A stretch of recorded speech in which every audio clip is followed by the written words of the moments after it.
Update कर रहे हैं आपको सियालकोट से, जहां पर महकमा औकाफ ने करोड़ों रुपए मालियत के अराजी पर होने वाला कब्जा वागुजार करवा लिया। खबर दे रहे हैं आपको सियालकोट से, जहां पर महकमा औकाफ ने करोड़ों रुपए मालियत के अराजी पर होने वाला कब्जा वागुजार करवा लिया है।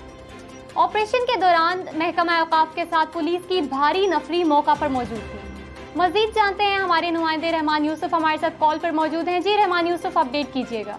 जी आमना, बिल्कुल महकमा औकाफ की करोड़ों रुपए मालियत की जगह पर कब्जा वागुजार करवा लिया गया है। डिस्ट्रिक्ट मैनेजर महकमा औकाफ गुलाम मुस्तफ़ा के मुताबिक थाना 17 के इलाका मियाँ बंगला में 1977 से एक कनाल 8 मरले अराजी पर 36 दुकानें तमीर हुई थीं, जिन्हें मुख्तलिफ औकात में लोगों ने कब्जा किया इस जगह पर, और महकमे की जानिब से मुतअद्दिद मरतबा नोटिस जारी करने के बावजूद अराजी पर काबिज रहे थे, जिस पर असिस्टेंट कमिश्नर डस्का बिलाल बिन हफीज़ और एंटी करप्शन हुकाम के साथ महकमा औकाफ और पुलिस की बारी नफरी ने करोड़ों रुपए मालियत की अराजी पर दुकानें गिराकर अराजी को काबिज़ीन से वागुजार करवा लिया। जी, बहुत शुक्रिया रहमान यूसुफ आगाह करने के लिए। खबर दे रहे थे आपको सियालकोट से, जहां पर महकमा औकाफ ने करोड़ों रुपए मालियत के अराजी पर होने वाला कब्जा वागुजार करवा लिया है, जिसमें 36 दुकानें भी शामिल थीं।